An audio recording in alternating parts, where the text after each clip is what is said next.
Welcome to OBM Unscripted, where the systems get sassy, tech tantrums are tamed, and real talk rules the mic. We're your hosts. I'm Christy Beard, your go-to strategist and business coach. I'm Manita Brooks, your operations and tech whisperer. And I'm Lena May, the guru of systems and workflow magic. We're all accredited OBMs, and we have seen it all. If you've ever wanted to scream into a client brief, cry over Zapier, or Google, "Can I invoice for emotional labor?" you're in the right place. This is your space for behind-the-scenes stories, hot takes, and community vibes for OBMs, VAs, and online service bosses. Real talk, real answers. Unfiltered, Unscripted. Welcome back to OBM Unscripted. Today we're talking about scope creep, specifically scope creep when working with OBM clients. What is it, how to recognize it, and how to avoid it? So let's define what scope creep is. Scope creep is when work quietly expands past what was originally agreed on, usually without more time or budget. It starts with a little quick thing and suddenly you're managing a mini project that no one talked about. It's not always malicious. It's often because we care about doing great work, but caring doesn't mean we work for free. So, Manita, how would you describe scope creep for you? I'm sorry, I'm chuckling. Scope creep happens almost every single day. I think also with the nature of the clients I end up working with. So, of course, exactly as you said, you've defined a project and you're like, okay, this is what we're going to do. And then sometimes the client's like, wait, we didn't factor this in. Can we just take care of this? Can we just take care of this? The just comes in. And sometimes you can stop and say, most of the time you say, yeah, sure, why not?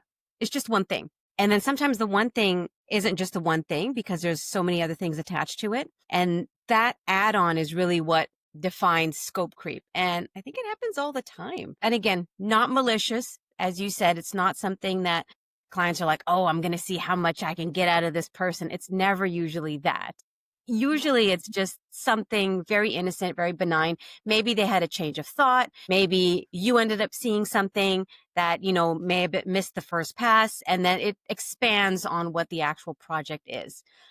But I actually want Lena, I know you've had a recent run-in with scope creep. Tell us about that. Okay, so recently I had a CRM client that was given a scope of work and agreed to the scope of work, paid for the scope of work. But even before the scope of work got started, the client started making changes because he was talking to a friend who also was using the same CRM and kept making changes because his friend's CRM could do this, and can my CRM do this, and what if I switch to his CRM, and on and on and on. But he also wouldn't let me do my job. He liked to get in there and play before the thing was even built, which was causing a lot of disconnect. So things weren't connecting the way they were supposed to. Things weren't working the way they were supposed to. So we finally came to an agreement to pivot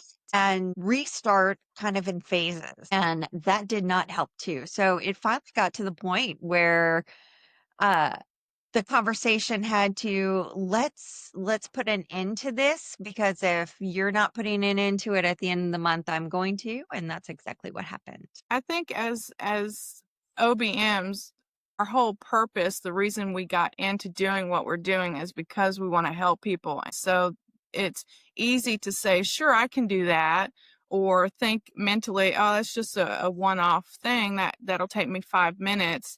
But then the client doesn't always understand that they're asking us to do things that are not within the scope. And I think it falls on us we're responsible for reminding them or keeping the scope front of mind so that we don't have the issues. And I think some of it falls because we don't want to say no. We want to help them, But if we can say yes by saying, yeah, sure, let's reevaluate, or maybe that can be the next project that we work on, especially if you're doing a project scope instead of like a retainer, an ongoing retainer. If it's an ongoing retainer, I would say that you would maybe make room for one-offs if it's something that you're okay with doing. But maybe you can say that I will do 1 or 2 times where I can help you with something that's not normally within the scope, and you work that in your scope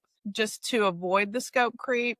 Otherwise, outside of that, I would say that it would be something that you would want to just have another talk on and reevaluate the scope as a whole if it's something that they want you to do on a regular basis. I tend not to give vague deliverables.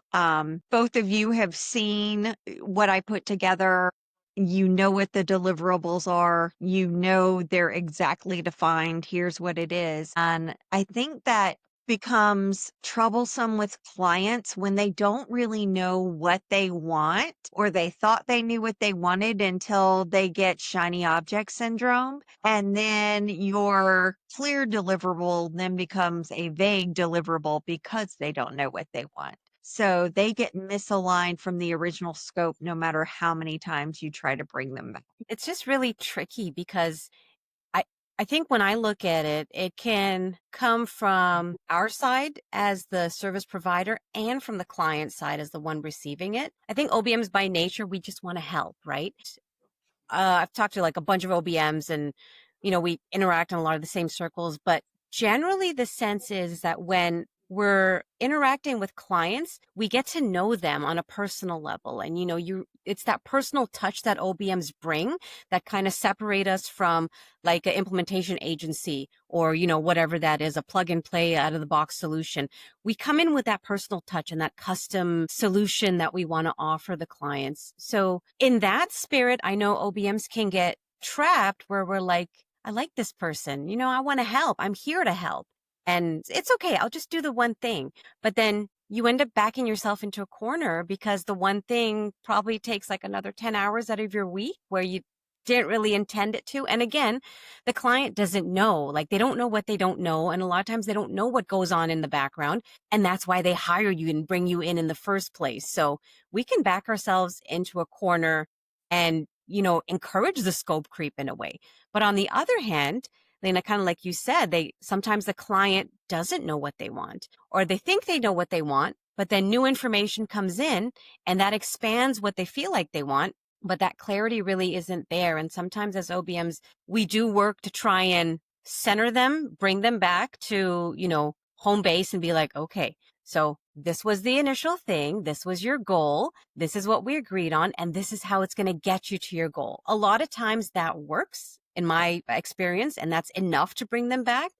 But sometimes when you have clients who maybe neurodivergent, maybe have ADHD, maybe there's something else, influencing, maybe it's not even a neurodivergence, maybe it's just life where they have this urgency to get started and get going and get making money or, whatever that looks like, or scaling or wherever they are in their business journey. I think that also contributes to it because like with ADHD specifically, they're looking for that dopamine hit of accomplishment. I did it. Yeah, this is going to feel good when I get this done. So that urge to get in there and tinker and mess about, it's giving them that dopamine that, oh, I'm accomplishing something, even though it's really throwing a wrench in the whole process. But again, it's coming back, bringing them back on track, and then trying to work through that process. But I feel like, Lena, exactly as you said, sometimes it does reach a point where it's untenable and you're not helping, they're not helping. You just end up butting heads, and it sometimes probably is the best thing to just part ways. I was going to say one of the moving into like how to recognize it. I would say for me, when it's happening, when you think to yourself, wait, how did this become part of my job? Or you have that resistance to a task. It's like, okay, I'll just get this done real quick. I know that's how it's happened for me, or how I've recognized that I've allowed scope creep in. What about you guys, Lena? Oh my gosh, yes. So much so that this last experience had me build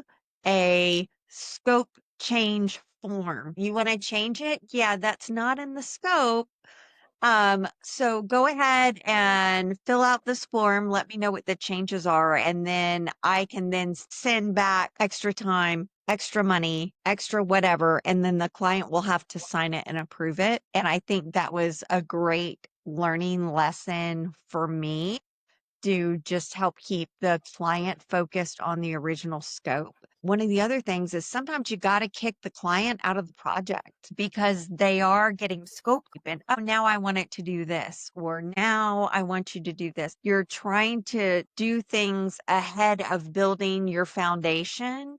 And we can do those things later. So that's forward thinking, but we've got to come back to your original scope and build your foundation. Otherwise, we're just building on sand and nothing's going to work. What about you, Maniba? I think it also, just building on what Lena said, in a way, it also comes down to how you're qualifying your clients in the first place. I found that when I've done favors for existing clients who refer a friend, and sometimes that friend doesn't always meet my ideal client profile that I look for.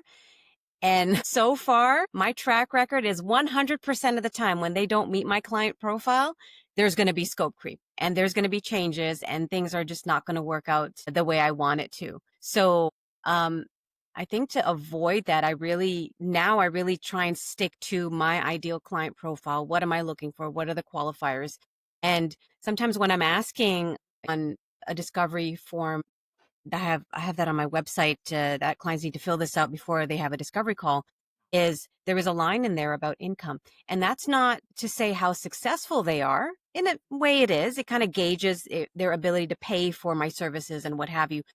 It also kind of tells me that, well, if they're bringing in this much money, they don't have time to go pick around in the back end. They can just let me do my job because they're already in the business and they're already busy doing it. That gives me the freedom and autonomy to go ahead and implement the system and then kind of loop them in and fold them into the process and then make it easier for them. And then they have all this free time after all that's implemented, then they can continue to scale. So those qualifying questions are very, very important for me, even to avoid scope creep. That's a great point because $100,000 a year client for me and a $500,000 a year a client for me are very different people, because that $500,000 a year client may want input, but they don't want to know how the system works. Where the $100,000 client is going to say, I want to know how it works, so I can feel comfortable when you're not here anymore. And those are the ones that I know I need to refer to a VA, not an OBM. Yeah, I would say almost on a different note for me with the one that makes the less amount. They're the ones that are used to wearing all the hats, and they're the ones that are going to,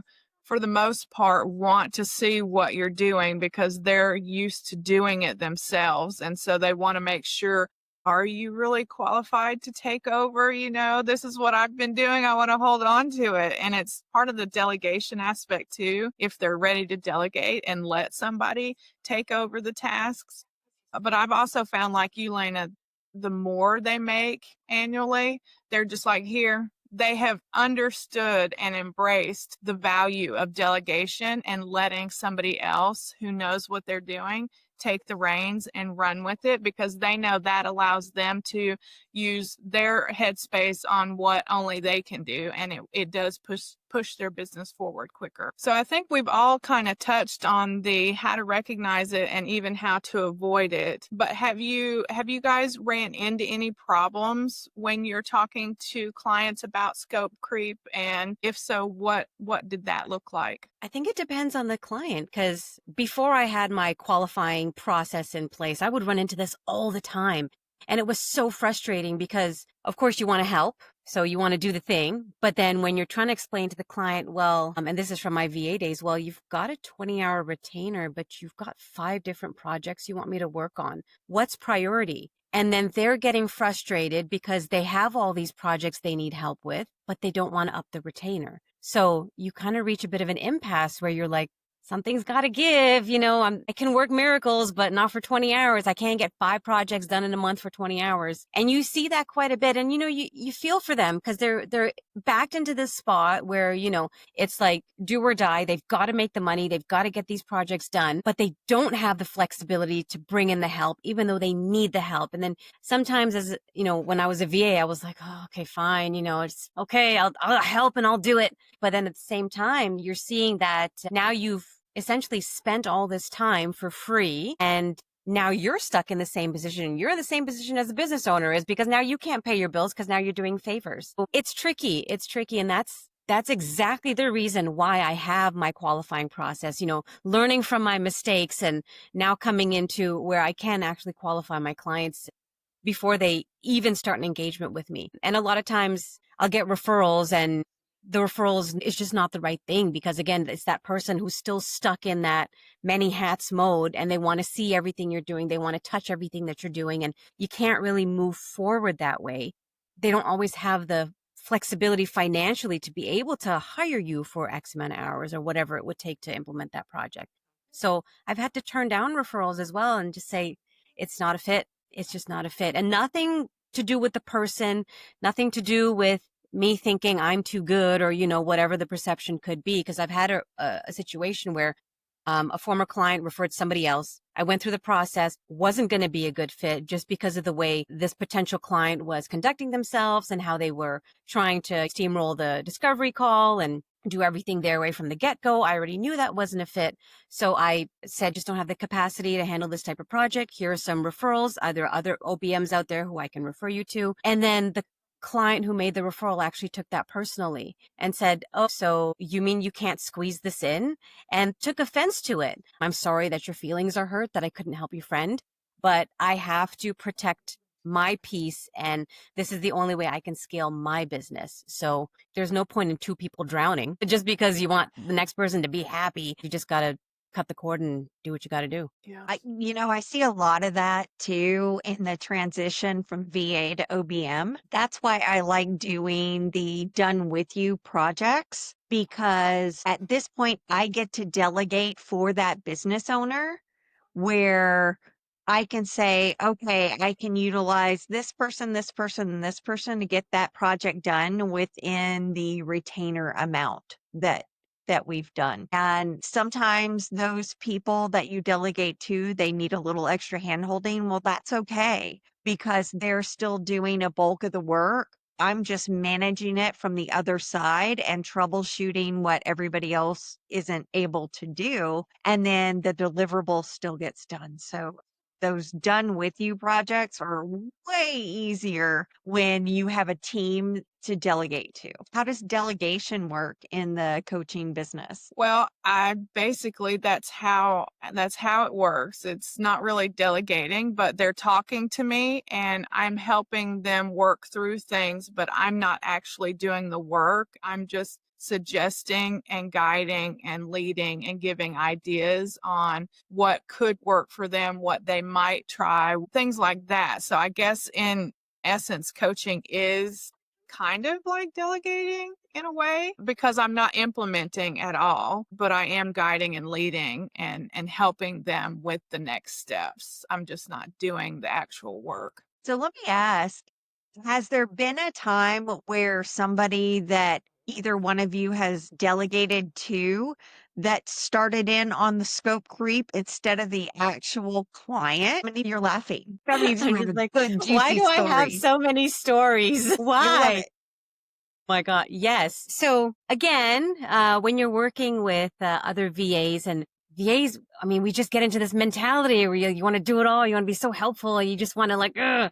But so delegating a project to a VA, and the VA is like, well, why don't we just do this? We can do this. And it's like, I really, really appreciate your creativity. And that is an absolutely phenomenal idea. However, let's just do this first, and then we'll move forward. And then unfortunately, with this one VA that I had that conversation with, they thought it would be helpful to go ahead and just do the extra things, not knowing that this was just a piece of the puzzle that eventually had to be automated. So now by adding these other things in, you've pulled apart the structured data that was supposed to be in place to make now the rest of this puzzle thing work. And it caused a lot of work. But again, good intentions, they really wanted to help.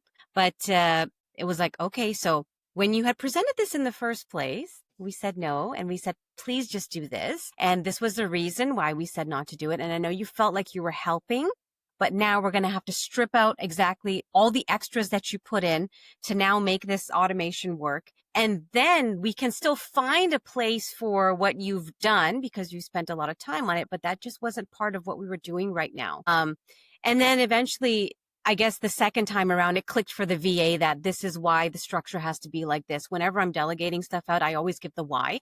So then the VA understands, well, this is why it has to stay that way. And then if there's any questions about why the structure is that way, and if it doesn't make sense, I try to address it on the front end. But those good intentions kind of take over and you're like, no, we need to dial it back again and go back to what we originally said to do. I think it's a side note, but I think it's worth mentioning that this is also a differentiation between a VA and an OBM, where OBMs actually see the 30,000-foot view, and we're strategically putting things in a specific order so that by the end of the task or the project, everything is how it should be. And sometimes, like what you were saying, VAs just don't have that forward vision. And it isn't to say that their work isn't valuable. It's just different. It's different levels for the same project. So I think that's a great point that you brought up. Well, and actually it's good because I appreciated the VA's viewpoint on this. And when I talked to them, I was like, I'm actually going to take this and put this in another project that I have going on because I think your work is really, really valuable. And it made a lot of sense. Definitely open to that feedback. But in that particular project, it was just not the right time to be implementing that sort of broader vision that the VA had. But suggestion was valuable, just not in that context. I think something to keep in mind with avoiding scope creep would be that clarity is your best defense. And if you set the boundaries up front where everybody understands them, you have a talk on this is the boundaries, this is what we're doing, this is why we're doing it, like Maniba implements, I think that would eliminate a lot of the issues with scope creep in general. But I also want to leave with a mindset for you to think about with scope creep. Saying no isn't a rejection. It's projecting the integrity of your work. So make sure that you get that mindset that no is not a bad word. Thank you for joining us today. And please like, subscribe, share, and comment, and join us over in the Facebook group and the LinkedIn group and keep the conversation going.